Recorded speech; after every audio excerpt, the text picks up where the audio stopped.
Carl and Lou here from Brrraains A Head-Banging Life, gbhblofficial for short, with a track-by-track for Hangman's Chair, Banlieue Triste. I think I've said that right. Banlieue Triste. Close enough, man. I don't speak French, do I?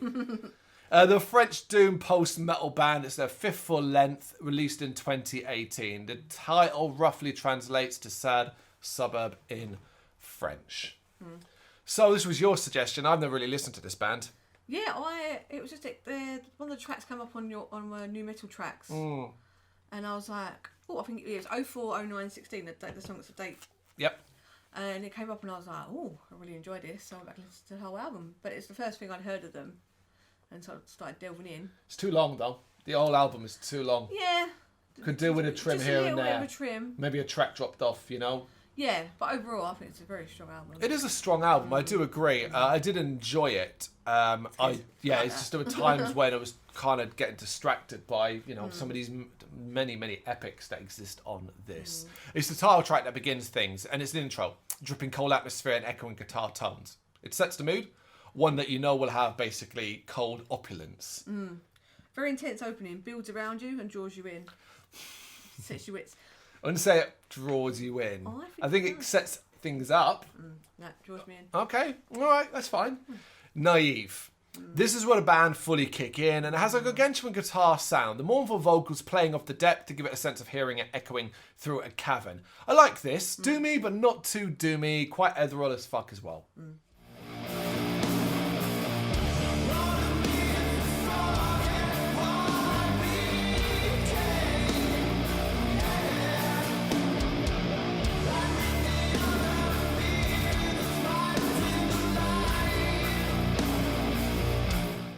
It's naive. His wavy vocals work so well with the guitars and the drums. Feel the emotion. I love the grungy elements. I do like a grunge kind of like feel from this band and this album. I really do. Sort of I don't. Oh. Not grunge. No. Grungy elements. Yes, I do. You shouldn't confuse that with doom. No. Sort of dirtier sound. It's dirty sound, but some of the lyrical content. I'll get that. That's more post for me. But anyway, well, let's argue about semantics, about genres. If you're getting that, that's cool. I'm sure, throughout the album, there will be some elements, of course. Massive amount of influences clearly throughout. Sleep Juice. The guitars are even larger sounding here. This is a track that sends ringing vibrations throughout the skull. There's some melodrama wrapped around the intense doomy sound. It's brutally heavy when it wants to be, but it's mainly focused on chilling melody. Simple vocals and doomy drops to bring the track back up again. I like the crunchy guitars at the end.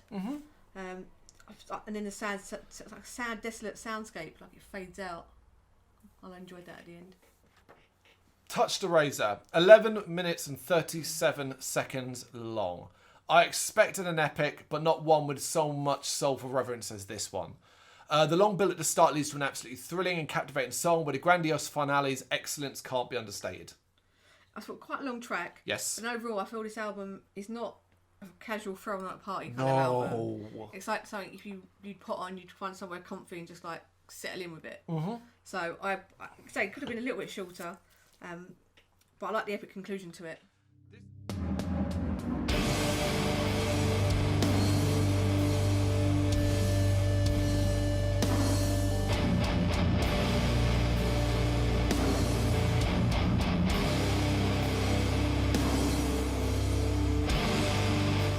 This is one I didn't want to be short. This one is perfectly fine. This is the kind of epic I was more than happy with.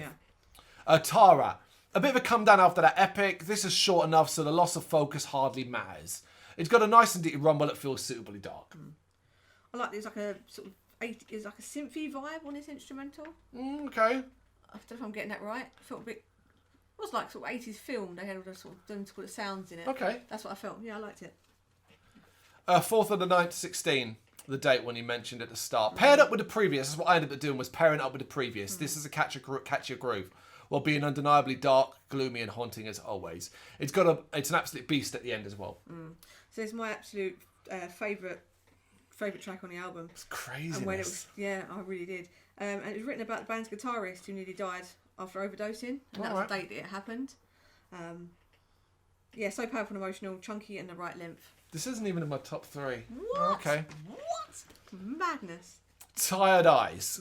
There is a tiredness to the melody here that reflects on the theme. It's very powerful and melody focused. You feel every part of this one. I feel myself beginning to drift though until it might have the doomy of full instrumentation hits and it snaps me back. It's a strength-sapping effort, but an enjoyable one.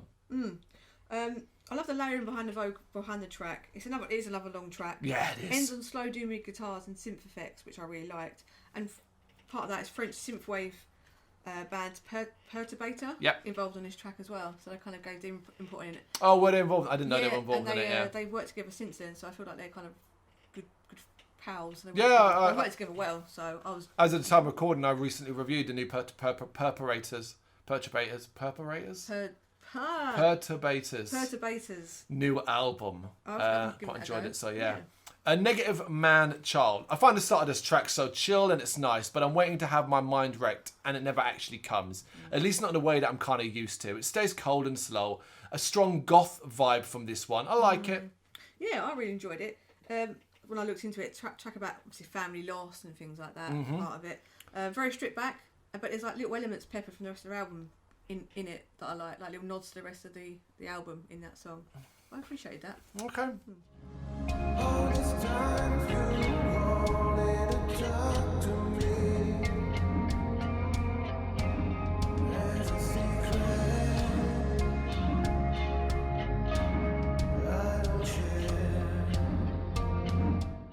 City Belle Abbeys.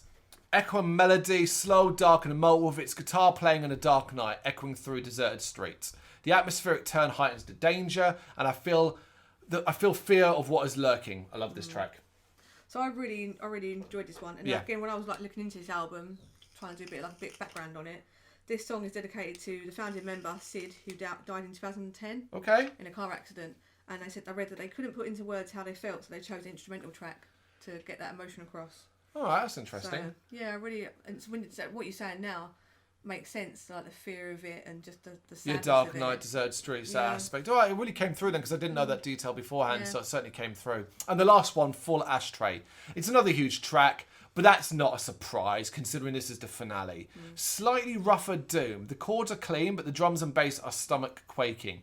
I think it lacks some of the refinement found elsewhere, but it's still an excellent Hangman's Chair offering. The last few minutes are of just the heaviest of noise.